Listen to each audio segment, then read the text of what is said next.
Hello, everybody. My name is Lorcan Brennan. I'm from the Men's Development Network, and I'm delighted to be here with you today for what is really a special call out in relation to a programme called On Feirm Ground. And it's in the context of International Men's Health Week. And I have some colleagues here with me today to have a conversation around that programme. On Feirm Ground has just passed over the 1,000 person trained in the country. So it's a program that's out there. You may have heard about it. And if you haven't heard about it, today's call out might help in relation to that. The program was developed specifically to train agricultural professionals and service providers who might be able to support farmers who may be in distress and give them some kind of support and signposting to services.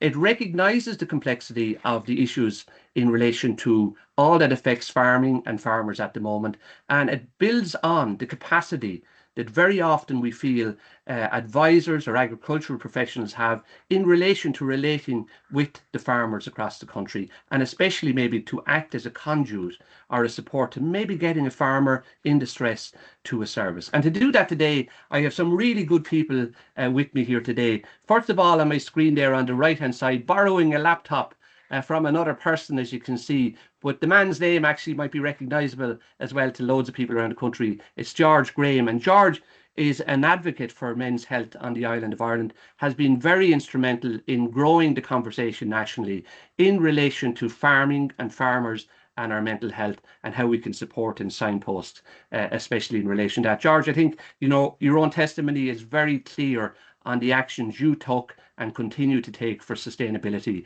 of your health and your well-being. And then, of course, we have Francis Bligh, and Francis is health and safety specialist with Teagasc. And along with many others, Francis, you've been so instrumental in developing and rolling out On Feirm Ground and making it happen across the country. And with your personability and your skills and your facilitation, you've been part of the conversations that finalise the co-production of this programme and make it work literally across Ireland to grow to that having 1,000 people who've been through it. And then, of course, we have Stephen Mbwika. And Stephen is all the way from Kenya, and he's been here with us in Ireland working as the coordinator of this programme, bringing it to where it is, Stephen, and being in many of the rooms literally all across Ireland as well. You bring a flair, and I think you bring a sense of really appropriate engagement in relation to the signposting and the normalising of conversations in relation to farmers and their health. So that's our panel, folks, for today, and we're going to have a short conversation, as I say, in relation to On Feirm Ground, and lead it off from there. And before we talk about, I suppose, the programme itself, George, I'm going to start with you, because there's no point in talking about a programme unless we talk about the farmers first. You would be known literally across the farming community for telling your own story in recovery in relation to mental health and those actions, as I say, for change and support for yourself. What would you say in relation to, you know, there's loads of stuff happening now. Is there really a need for such programmes of On Feirm Ground in your experience, and other programmes that try and grow that conversation in relation to mental health on the island of Ireland? Yes, Lorcan, and good morning to the panel. Yes, very much so. I think we need to continue. We need to keep it growing. We need to keep it going. There's a lot of pressure out there. We're in a different world. A lot of things happening all the time. And I suppose from this point of view, not just farmers, mental well-being problems can happen to anybody from any walk of life at any time. But we're specifically engaging with farmers this morning. It's a very lonely place, or can be very lonely. A lot of people work on their own, a lot of pressure. It used to be if you were a good farmer, a good land person, good stock person, you could manage, but now you must get your paperwork right. If that's not done, you're actually wasting your time. It's a completely different world. I suppose I should say at this time, I was able to cover up my problem. I suffered in the depths of depression for quite a long time. I was able to hide it, work away and cover it up. But eventually I had to take that first step and talk to somebody. And the first step is so important. And when I mean the first step, is we'll always recommend ringing your GP because there may be underlying issues, talking to a friend or neighbour or a member of your family, but talk to somebody. Don't carry the load on your own, and there's always somebody out there to listen, but talk to somebody. If it's only sitting down to have a cup of tea with them, it's that chat and that talk is so important. I probably was at a different level. Personally, myself, I was suicidal. It's different again. That doesn't mean everybody is suicidal. I happen to be, but I could hide it, I could cover it up, and I did for a long time. And unfortunately, at that stage, nobody or very few were trained to do it. If I had been fortunate enough that somebody would have asked me early on, was I suicidal, I wouldn't have lived in hell for as long. But that actually never happened to me. unfortunately. I've been trained and I've learned how to do that since, and I've actually asked that question to hundreds and hundreds of people. So yeah, that's just a little gist, but take that first step. It's so important to talk to somebody, whoever it may be. Stephen, George has just modelled really some of what's at the heart of On Feirm Ground, because the programme itself, it's a response in the context of signposting. George has demonstrated what that signpost might look like. Talk to me about that then, for people who maybe are just getting the flavour of what On Feirm Ground is. What is it and why is it? And you can see where George is saying this is needed. Yes, thank you, and I'm very glad to be here. Picking it up from where George has left, you can see he has painted a very clear picture of where farmers are in terms of the occupational pressures that they go through. And it is important to acknowledge that farming can actually be incredibly rewarding, but these occupational pressures can take a toll on the farmers, both physical and mental well-being.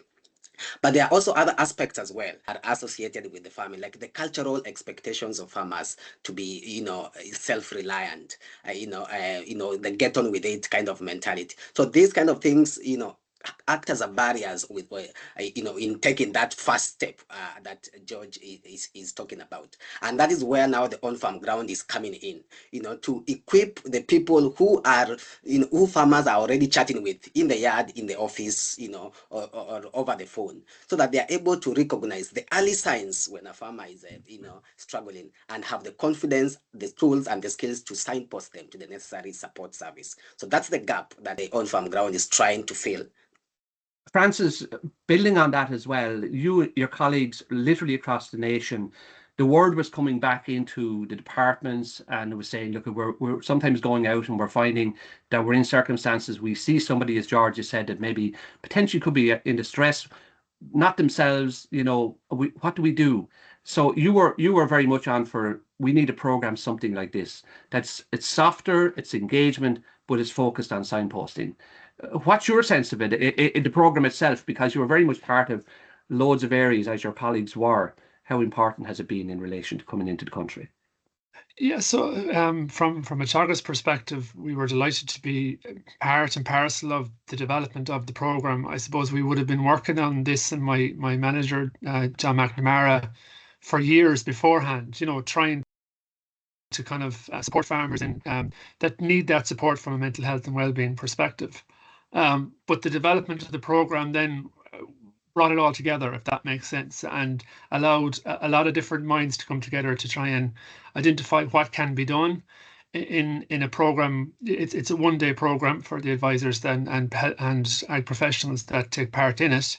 And what are the main important points to have included, and what are we trying to do for farmers? And as George and Stephen has said, it's really to support people, and it's support people that at the early stages that might be feeling a little bit of a challenge, and also people that might be at a level that are distressed, like George has said. There's a large distance between the start and the finish sometimes of the process, and it's to try and provide that level of support at all lines, all aspects along the line, if that makes sense. So it's to talk about the importance of management of the farm and management of the farmer's life, and the stress points, and to manage them at the early points, but also at the levels of distress that we as advisors are present and willing to talk, and willing to, as George says, have those conversations. And if a farmer has a conversation with an advisor and maybe expresses to them their need for a little bit of support and the challenges that they're facing from a mental health and well-being perspective, what does the advisor do for them? Or what does an ag professional do for them? And what support can we give? So really, the program talks about the ability to talk, the ability to listen, and then to signpost on to the services that the farmer might need. They may be, as George said, the doctor or the health professionals, but also maybe sometimes financial specialists, and maybe more intensive advisory support, depending on the challenges that are there. And most of the time, it's all aspects. It's a kind of a wraparound service that particular farmer might need. George, one of the parts of the the program that is On Feirm Ground. And your little video, which is a fabulous video, your testimonial of, you know, coming into recovery and getting the supports that you've talked about, is very much part of the e-learning that goes with the On Feirm Ground. And Stephen will say a little bit about that in a few moments' time. But what at the heart of the program is a thing called EARS: engage, acknowledge, reassure, and signpost. And it's just a human thing to do if you meet somebody in distress. For yourself, you know, when you maybe meet somebody who is in distress, how important is the reassurance? You're not the only one, you know, because the isolation can be a real challenge for us, you know, that we think we're the only one. But that reassurance towards the signposting, how important in your experience has that been in the conversations you've had with people? Yeah, it's absolutely crucial. And this is obviously not for everybody, but different people, different levels of what they can do and how you approach it. And it depends on how you find the person. Sometimes that might start by a chat. Sometimes the person might be crying out to talk to you, but you'd like to, at the same time, see them avoiding. One thing that you actually don't need any prescription for, which is really good, and we got very modern in this world, and got away from it a little bit, but it was traditional, and that's to have a cup of tea. What do we do when we're having a cup of tea? We sit down and have a chat. That's where sometimes we can get this thing going. We're all in a hurry, but we haven't time. But if the time comes that you haven't time to have a cup of tea, you have a real problem. You need to sit down and have a serious talk to yourself. So it's so important to have that chat. Just pressure off when you're having a cup of tea. Going straight. I suppose that's why it's not for everybody. You have to be able to read the situation, which is something I like doing. And there's always some way around.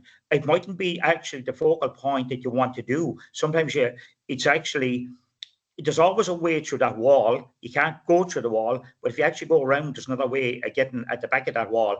And it might be at the back of that wall you have to go to talk to somebody. But there is always a way. There is always a way. No matter how bad things are, there is a way there. Always talk to somebody. There's a couple of old sayings that are very important. And one of them is, a constant drop will wear a hole in the stone. If you have something eating your way inside, eventually that bubble will get bigger and bigger. And there's another one that's very, very true. There's no point in trying to fix the branches on the tree if the problem is down in the root. So that's why we need to get around it. And sometimes it can take quite a bit of time, as Francis has already mentioned, and Stephen, to get to the root. But we always have to get to the root. And there's always a way of getting to the root. Always a way. Never give up hope. Yeah, Stephen, George's, the wisdom of those two sayings, I absolutely love them. And, you know, the cup of tea, we're brilliant in Ireland. And I know, Stephen, you've great links with the cup of tea from Kenya, because you send us a lot of tea from over there as well. But the normalization, we're very clear in this program that is not around engaging with Francis or his colleagues and making everybody into psychologists. This is a really softer focus. It's around being a health connector, a cup of tea, normalizing conversations. Say a little bit to me about that. What do we mean by normalizing a conversation? Maybe I think George has nearly demonstrated it there, you know? Yeah. And George has said it very clearly there in terms of, you know, having, you know, those conversations in those kind of settings where a chat and, you know, a cup of tea, as mostly you like to put it here in Ireland. It means just a normal kind of chat. And what we for us, how we look at it at the program is that we were looking at who are these people that the farmers or, you know, farmers trust. Who are these, you know, transfer pathways that people, you know, that farmers always talk to. And then can we equip these people with the knowledge and the capacity to be able to have now these conversations on farmers' health and well-being. And then what we envision as a program is as they do their daily job, you know, the agricultural professionals, they are able to bring in conversations, you know, about health and well-being, farmers' health and well-being in the process of their own little chat with the farmers, so that they are able to plant a seed to the farmer in a way that even just one statement, one word, it might be able to lead to a bigger a decision that a farmer might take, which could lead to a bigger impact in the overall health of that farmer and the sustainability of the farm. Francis, like that's what it is, isn't just the one conversation. Like if you were to say, get into the nuts and bolts of we were hoping that people will watch this, maybe who are agricultural professionals and that maybe haven't been on the program. We have 1,000 that have been in, but from your own practice and from your colleagues, and I'm just talking to John there, the laptop that George is on today, and he was just saying he's 67 of the people he knows have been on the program, and they just really found it a really supportive program. Peer learning sitting in and having these conversations in a room through the fulcrum of On Feirm Ground. What would you say to people who maybe even haven't been on the program as and other colleagues to say, this is why this could be a support to you in your work that would help a Tuesday be a better Tuesday because you have this knowledge? To answer your question, really is I would see it as being that peer learning is one of the big advantages of the program. When you get a group of people together, ag professionals, be they advisors, vets, people that are working in sales to farmers, all the various professionals in a room talking about how they're supporting farmers. So we're all there because of the farmer. We're all working with them to make sure that the farmer is efficient, is conscious of the climate, is trying to make sure that they're producing a quality product. But we also need to focus on, I suppose, what we're doing for the farmer personally and the farm family. The farmer and the family are very important in the overall aspect of what's done on the farm. And when a farmer is having a challenge in relation to their mental health and well-being, that can have a very negative impact on the overall farm itself. And us as ag professionals meet that farmer, and we might meet them when we are talking to them about maybe what bulls they're going to select, or we might talk to them at the time where they're deciding on what fertilizer they're trying to spread, or we might talk to them later in the year, when they have animals inside and what type of diets they want to feed their animals, or what crops they're going to select. And that might be the time where they're open to the conversation and say that, listen, I'm finding it difficult. Workload is very heavy. I'm finding it very hard to find labor. The paperwork is a big challenge for me. I don't have as much energy as I used to have. That's when you can kind of, as you said earlier, Lorcan, about the ears, having that ability to listen to what's been said, to engage with the farmer as best you can, to reassure them that, this is normal. This is what happens to every farmer at various times. And, that there is a plan, that there are people out there that can support. And as an advisor, we're here to support them in relation to the farm and how they can manage that farm to ensure that, they have a sustainable workload, that they have time for leisure, that they have time to mind themselves, and they have time then to go and find help if that's what they need. So, what George has said there in relation to asking for help, it's just to be that connector. And when you're in a group with advisors and vets and professionals in the agricultural community, we all have that conversation. That 10 or 15 people in the room all talk about how we support farmers. And then we kind of work together in relation to that supporting nature of, well, this might be an option for you in relation to if you do meet that farmer, why is it important to talk to them? Where can you refer them? And you're not being that health professional. You are just the connector with the health professional. That's just the way I see it. And the peer learning is important. The program of activities during the day is very important, but it's the conversations that happen around that program. It's the facilitation of the conversations between the people that attend. What I would see is that a person out there at the moment that hasn't attended the program, it will just open your mind in relation to just being a little bit more present when you're talking to people. And you might be the person that has a huge impact on a farmer on a particular day, where you just take a little bit more time to listen to them, and not just focus on what you're providing for them or the service you're providing for them, that there is maybe something else happening that you can kind of refer them on to people that might be able to help them in other ways that they didn't even think about before they left the house to meet you. Very good, and this is where the experience and the peer learning, I've heard this in the rooms of Ireland, just what you've said, Francis, because that's all the experience, recognising even the seasonal kind of parts of the year where the farmer might be more vulnerable, where you're more in need of that support or that signposting has been said very clearly. Stephen, can I stay with what Francis has said, because he said something really important that's actually addressed in the programme. Not all farmers are men, right? And farm families make up the conduit of holding, I suppose, farming in Ireland. It's just not in splendid isolation anyway. And that's really, really important to recognise that. And the programme itself examines, I suppose, the masculinities, the kind of the cultural messages we pick up in farming that sometimes act as a barrier to me being able to talk with Francis. And that can affect us all, not just the men, but men and women in farming, farm families. That message about being stoic or strong or independent. So even unpacking that is really, really important at the heart of the program, isn't it? Yes, you've rightly said it there, Lorcan. Yeah. So one of the things that we look at is, and I know that it has also been mentioned by George, the aspect of addressing the root causes of the challenges that farmers are facing. And one of the things we look at, the farming identity and the farming masculinity. The idea of what it means to be a good farmer, so that we look at the cultural expectations around farming and how that can be a barrier to their help-seeking and health-seeking behaviors.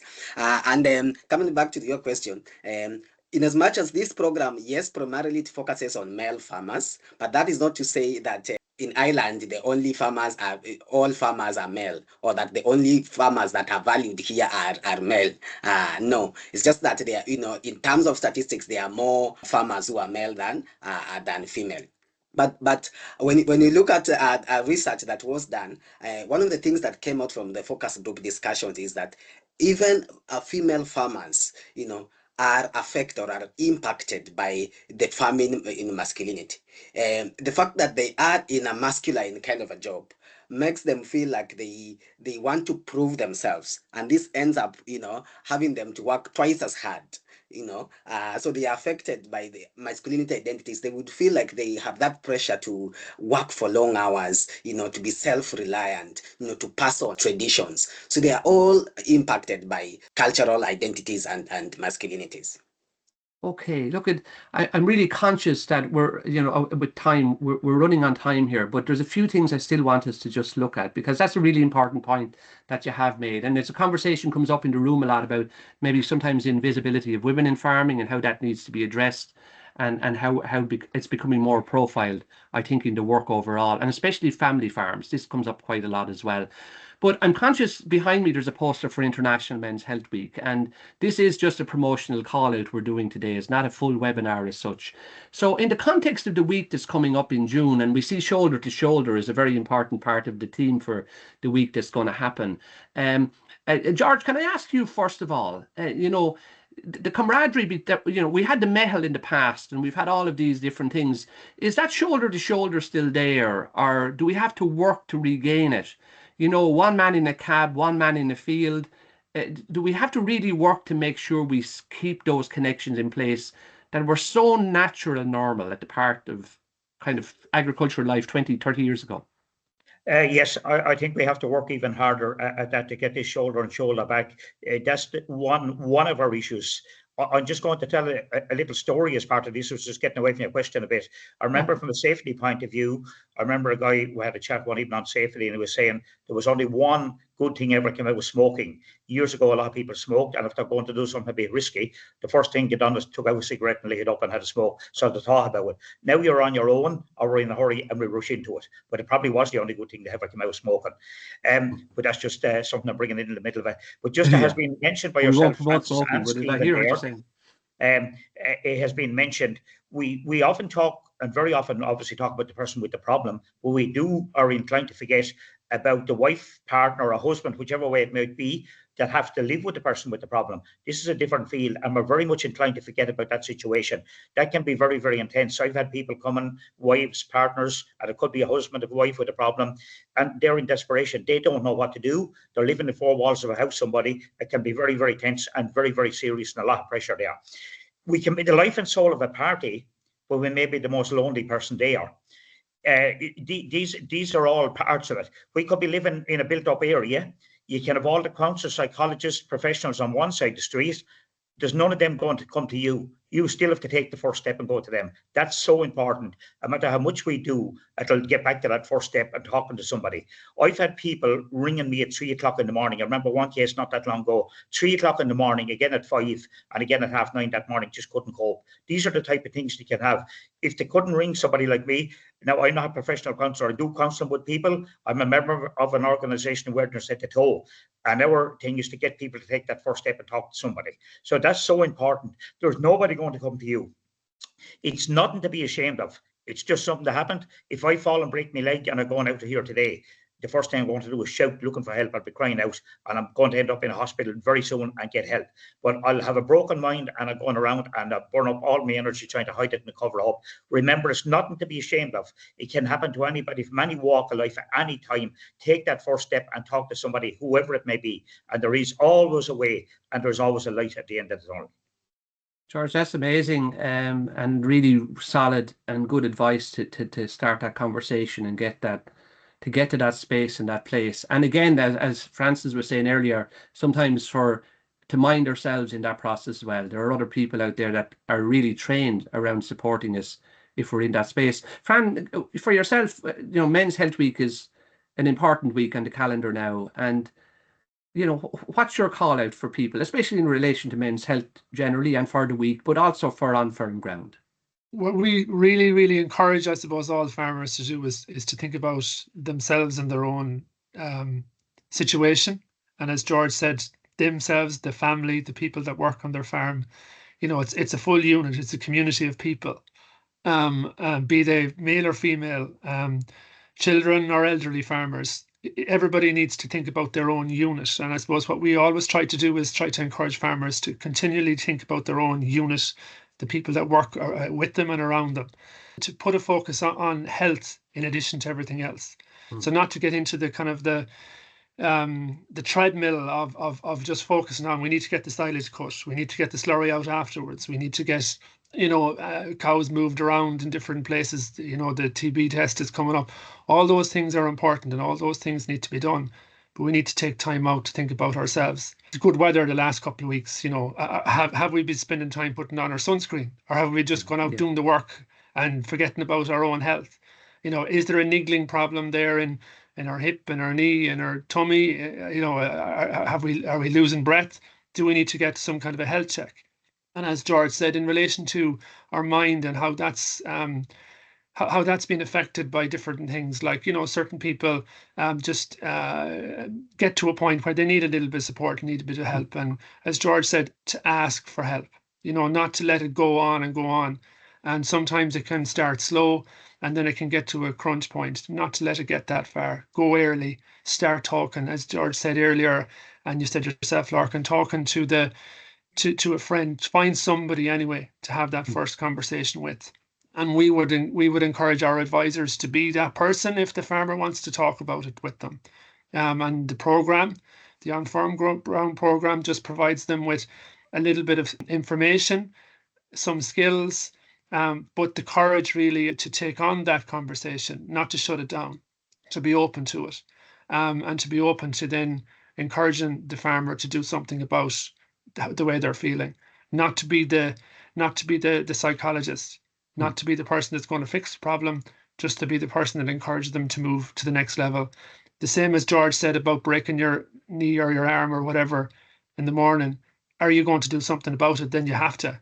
But with your mind, sometimes it can roll on, and I'll do something next week. And farmers are used to challenges.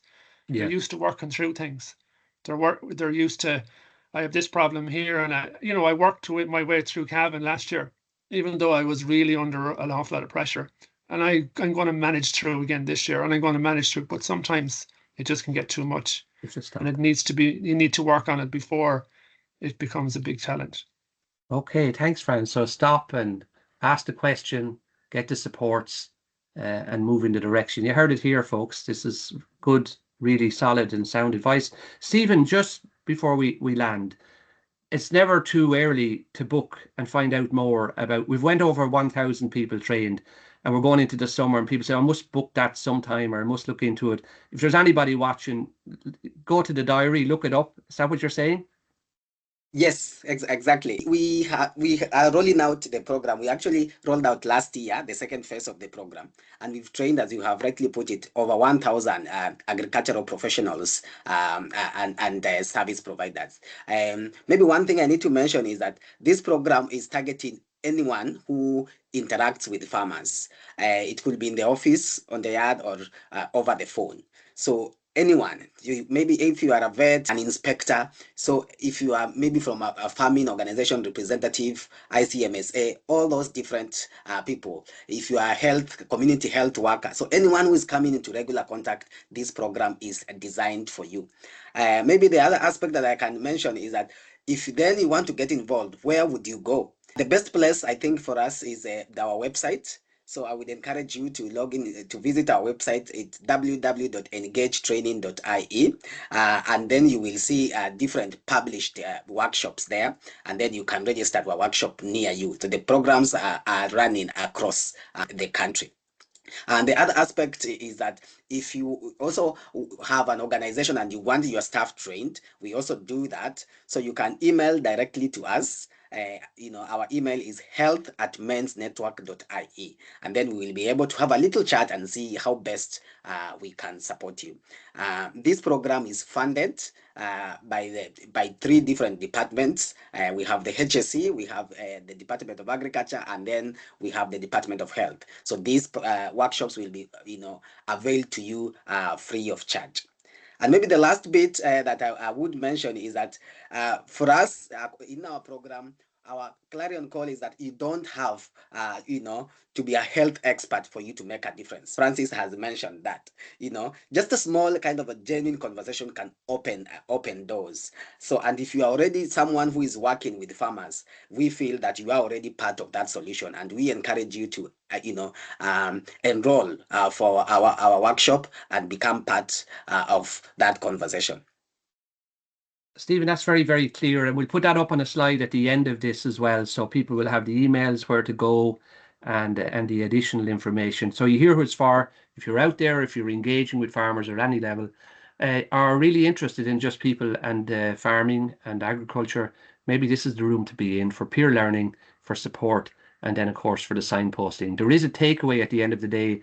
There's a little signposting booklet that you go out of that room with that has a lot of really, really good information in it. So it's good to have that as well. Folks, thank you so much. Thank you, George, for taking time out of a very busy day. I know you're away today. And Francis as well, for all your support and work. And of course to Stephen, who's the coordinator, who's making this happen across Ireland, with lots of other really good people and other trainers that we have who are not here on the screen with us today, but absolutely make a vital difference in the rooms of Ireland week in and week out. For Men's Health Week, folks, listen to George, listen to Francis, listen to Stephen, do something, make the call, have the conversation, do something positive for yourself and for somebody else. It's a good thing to do. And until the next time, do go safely and do go well. And thanks for being with us. God bless. Thank you. Thank you very much. Thank you. Bye-bye.